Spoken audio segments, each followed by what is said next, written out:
자, 두 번째로는 어디로 넘어갈까라고 보시면요. 여러분들 자가면역이라는 거에 대한 얘기를 좀 할게요. 자가면역 아까 뭐라 그랬습니까? 제가.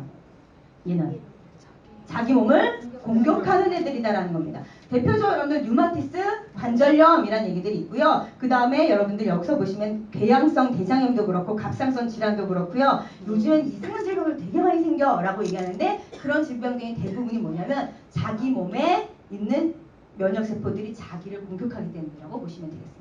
자, 자가면역 질환은요. 여러분들 몸 안에다가 자기 몸에다가 꽂혀놓는 거예요.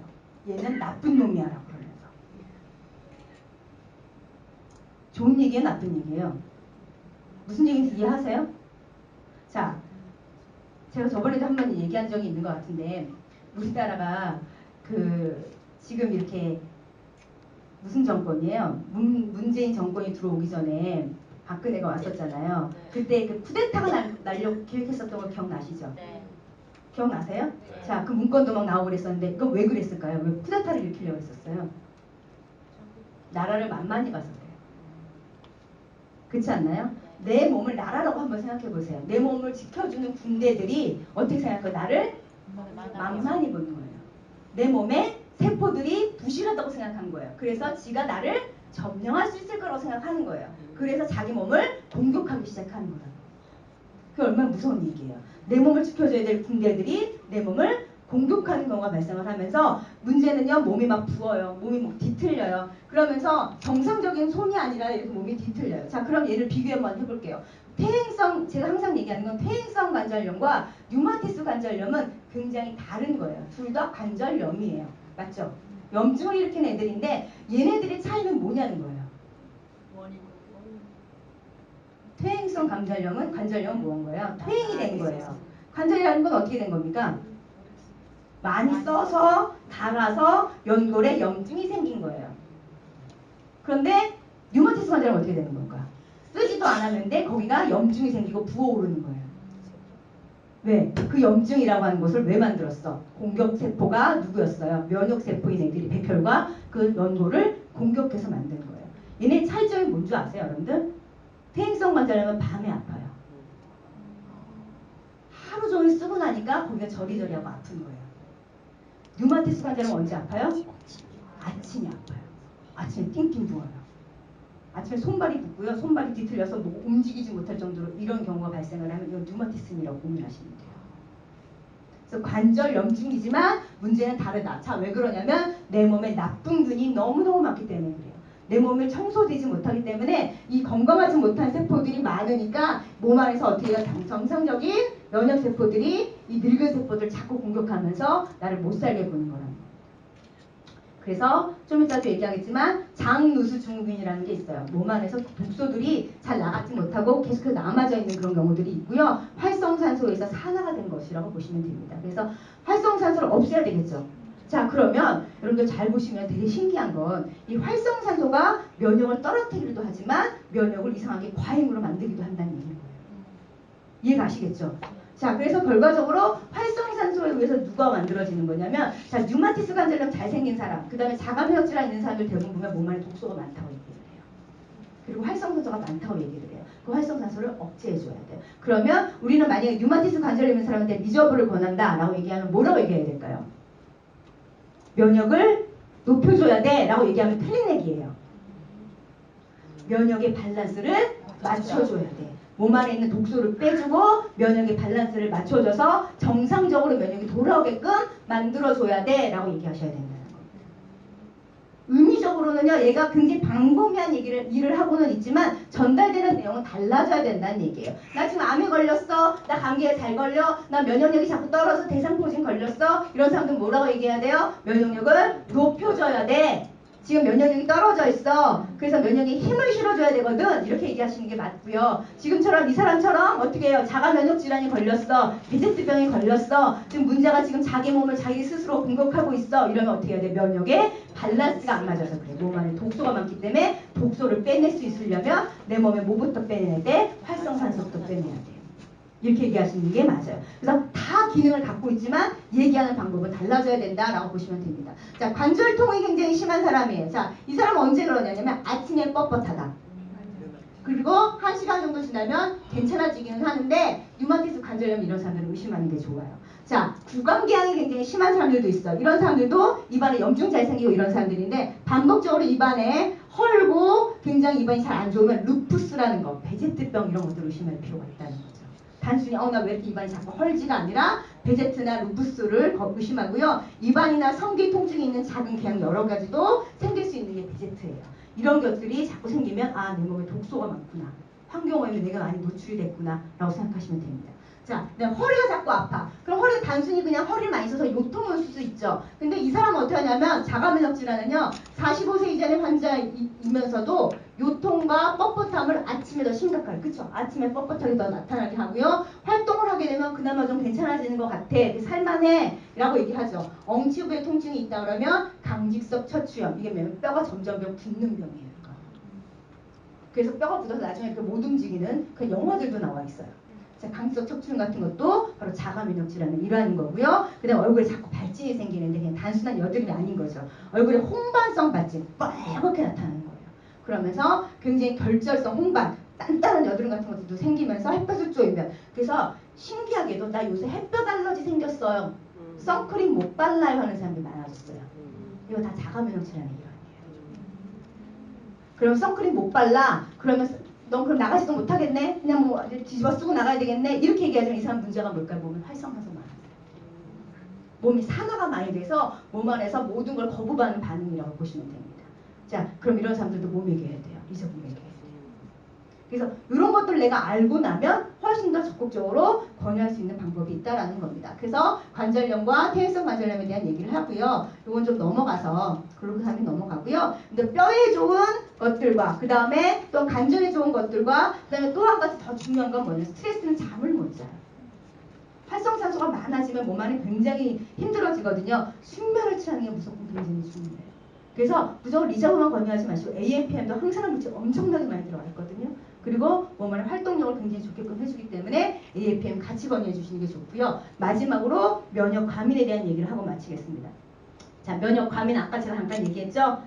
진드기, 그 다음에 뭐 있었어요? 꽃가루, 그 다음에 뭐 여러 가지 굉장히 아주 자잘한 것들이 있는데 그런 것들에 대해서 어떻게 하는 거예요? 과민하게 반응하는 것이 바로 면역 과민입니다. 원래 정상적인 사람은요, 병원균, 자, 바이러스라든가 아니면 기타 여러 가지 균들이 들어왔을 때 꽃가루나 이런 것들이 들어오면 어떻게 됩니까? 그냥 자연적으로 치유하고 아무렇지도 않게 반응을 안 보이는 게 우리 몸의 정상적인 반응이에요. 근데 문제가 뭘까요? 이것을 들어왔을 때 어떻게 한 거예요? 이런 게 들어오면 이 알레르기 있는 사람들은 난리가 나는 거예요. 콧물 쏟고 재채기 하고 그 다음에 막 몸 안에 발진 올라오고 이런 거죠. 이게 정상적인 사람이라니까요. 우리 꽃가루 날린다고 해서 뭐가 나면 안 돼.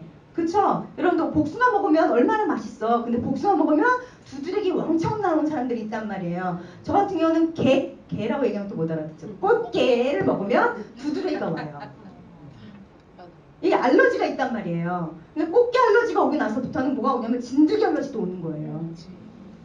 그래서 그 이불이나 이런 것들 한번 털고 나면 그때부터 콧물 나오고 눈물 나오고 막 난리가 난단 말이죠. 왜요? 면역이 지나치게 과민한 거야. 별거 아닌데 몸 안에서 자지러치게 얘를 싫어하는 거란 말이에요.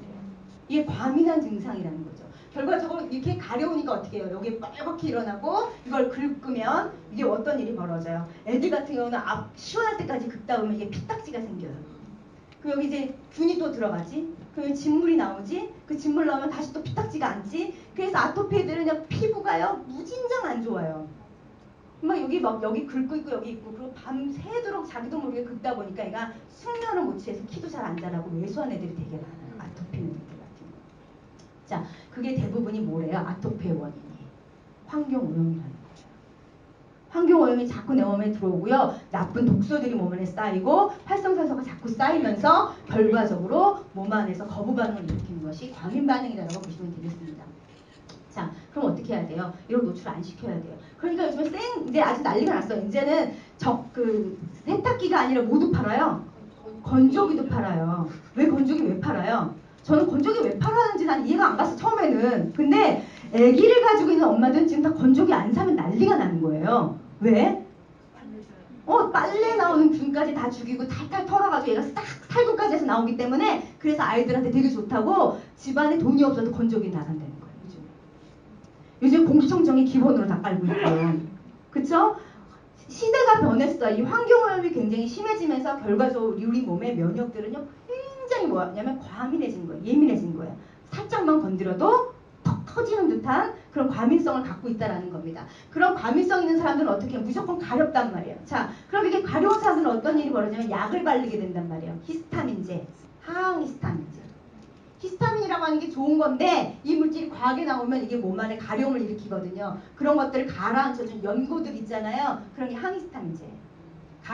반을 싹 가라앉죠. 우리가 무슨 연고라고 그러죠? 뭐 이렇게 연고도 굉장히 많이 팔고 있는데 그런 연고들뿐만 아니라 콧물 막 재채기 나올 때 뭘 먹어요? 스테로이드제. 비염약부터 시작해서 이 알러지약 같은 게 다 스테로이드제인데요. 이런 약들과 이런 연고들을 열심히 바르게 되면 피부가 어떻게 되냐면 이렇게 피부에 탄력이 떨어지고 엘라스틴이나 콜라겐이 다 끊어져요. 연고 오래 바르는 거 별로 안 좋아요. 그래서 바르고 나서 딱 멈추면 좋고요. 문제는요. 이 스테로이드 약을 오래 먹잖아요. 이 알레르기 때문에. 그럼 이 사람들 문제가 뭐냐면 살이 쪄요. 그래서 여러분들 그 이은하라고 노래 가수 아시죠? 노래 부르는 가수가 얘가 자가면역 질환이 있어요. 그래서 뭘 많이 먹었냐면 스테로이드를 엄청나게 먹었어요. 근데 텔레비전 나오면 어떻게 됩니까? 엄청 살쪄서 나왔죠. 그게 약부작용이에요. 그래서 이렇게 자가면역 질환이라든가 알러지 있는 분들이 이런 스테로이드 결을 많이 먹게 되면 쿠신 증후군이라고 하는 이런 약 알러지까지도 올 수 있기 때문에 가급적이면 스스로가 자연 치유하시는 게 가장 중요해요. 약에 의존하지 않는 것이 좋다는 얘기를 해드리는 거고요. 근데 음식을 드실 때도 너무 산성 음식 말고 뭘 드시는 게 좋아요? 알칼리 음식 드시는 게 좋아요. 그게 바로 여러분들한테 좋은 것들인데요. 알칼리 음식 뭐가 있을까요? 여기 보시면 감자, 당근, 양배추, 사과, 바나나, 뭐 시금치 이런 것들이 있고 여기에 빠진 게 블루베리부터 시작해서 아사이베리, 체리, 녹차 이런 것들이 다 여기 알칼리 식품이에요. 이런 애들이 뭘 만들어요? 체질을 어떻게 만들어주는 거예요? 산성하지 않게끔 만들어줘요. 자, 한 가지만 말씀을 드릴게요. 여러분들이 보면 산성이 알칼리예요. 산성이에요, 알칼리예요, 여러분? 알칼리. 약 알칼리라고 하면 또 맞았어요. 근데 여러분들 산성 약산성도 갖고 있고요. 약 알칼리도 갖고 있어요. 자, 어디가 약산성이냐면 피부가 약산성이에요. 입안이 약산성이고 여러분들 질 있고 그 다음에 소화기관은 모두 다 산성, 약산성이라고 보시면 돼요. 그 위산도 산이 있잖아요. 여기 있는 데는 왜 다 산이 있을까? 산은 균을 죽여주는 역할을 해요. 근데 문제는 뭐냐면 혈액은 산성이면 안 돼요. 왜냐면 산성이면 무슨 일이 벌어지냐면 여러분들 우유가 우리 혈액하고 그 알칼리 상태가 굉장히 비슷하거든요. 약 알칼리예요. 그래서 우리가 우유는 약 알칼리 식품이라고 얘기하죠. 그 우유를 우리가 혈액이라고 예상을 하고 여기다 식초를 한번 부어볼게요. 산성이라고 하는 얘를 그럼 얘가 어떻게 될까요? 응고되죠. 내 혈관이요. 산성이 돼버리면 혈액이 산성을 돼버리면 어떻게 될까요? 혈액이 응고돼요. 그러면서 혈액순환이 망가지고요. 순환이 안 생기고 그 다음에 산소의 결핍이 생기면서 문제는 뭘까? 활성산소도 무진장 많아지고 혈관에 상처가 일으킬 수밖에 없어요. 그래서 이런 음식들은 안 드시는 게 좋다. 근데 읽어볼게요 한번. 계란 노른자, 청주, 백미, 위스키, 닭고기, 생선, 된장어, 돼지고기, 설탕, 쇠고기, 문어, 탁주, 치즈, 식빵 이게 다 뭐예요? 산성이에요. 이거 안 먹을 수 없잖아. 안 먹을 수 없잖아. 그럼 먹고만 먹되 어떻게 해줘야 될까? 밸런스를 맞춰주면 된다는 얘기예요.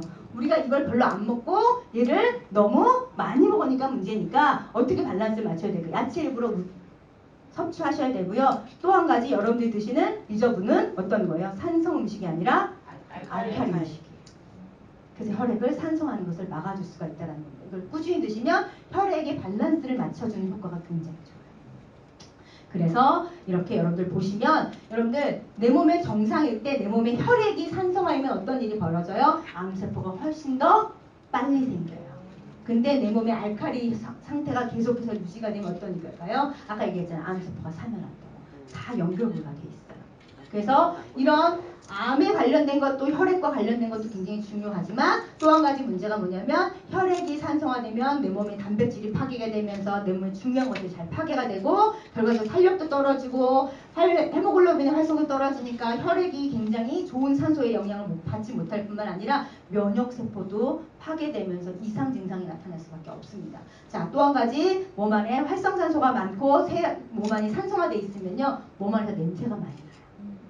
시큼한 냄새, 발냄새, 그다음에 변에서도 냄새가 굉장히 심해져요. 그래서 자기 똥이 자기가 막 미치려고 그러는 경우가 발생하게 되고요.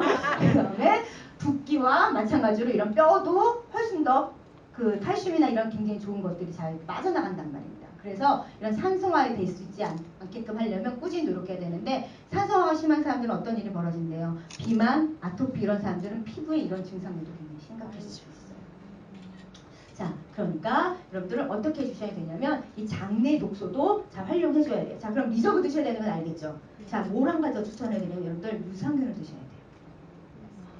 장내 독소가 없어지면서 얘가 빨리빨리 없어질 수 있게끔 도와주시는 게 굉장히 중요하거든요. 그래서 알러지, 비염, 아토피 요즘에는 뭐로 다 치료하냐면 유산균 쪽으로 지금 가고 있어요.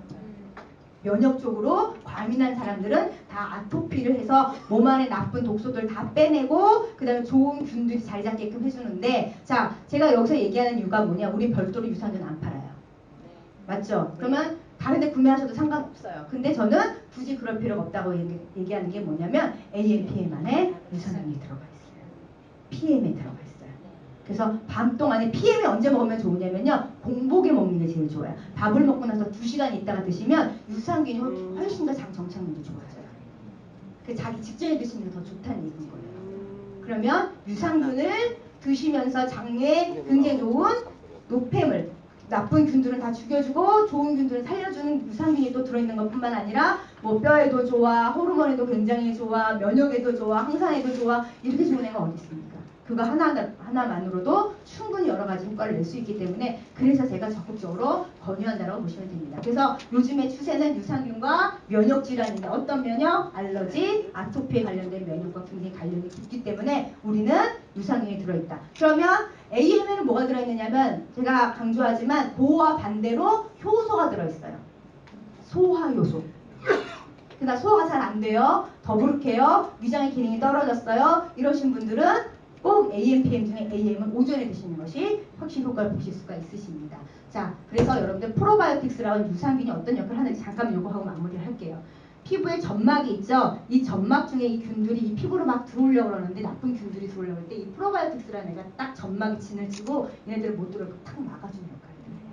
그래서 장점막을 굉장히 건강하게 해주는 것이 바로 유산균이기 때문에 빼먹지 말고 매일매일 드시는 것이 장에도 좋고 피부에도 좋고 면역에도 좋다라고 보시면 됩니다. 그래서 자가면역질환, 그 다음에 뭐 아토피, 알레르기 있으신 분들은요, 리저브를 제외한 모두 플러스 해준다. AMPM도 꼭 먹어줘야 된다라는 거 말씀을 좀 드릴게요. 그래서 이게 우리 제품이 너무 단순한 거 아니에요? 다른 제품들은 막 종류별로 엄청나게 많이 나와 있는데 우리는 제품 별로 없어요. 왜 그럴까요? 얘가 다 기능을 하기 때문에. 굳이 다른 걸 먹지 않아도, 다른 걸 먹어봤자, 많이 먹어봤자 뭐 하는 거예요? 비용만 많이 드는 거예요. 그쵸? 중복된 것도 많고 그러기 때문에. 그래서 저희 같은 경우는 기능이 굉장히 좋은 것들로만 압축해서 모아놓은 거기 때문에 많은 걸 먹을 필요 없이 아주 핵심적인 엑기스로만 모아놓은 거라고 생각하시면 되겠습니다. 그래서 저렴하게 건강 관리할 수 있는 제품이라고 생각하시면 되고, 그러면서 아주 건강하게 여러분들 만들어 드릴 수 있을 거라고 믿습니다. 그래서 늘 리저브 열심히 드시고 피부도 좋아지고 암도 예방하시고, 그러면서도 여러분들 현대인에게 나타날 수 있는 모든 질병들 여러분들 다 물리치시는 건강하신 여러분들 되셨으면 좋겠습니다. 저는 이것으로 교육을 마치도록 하겠습니다.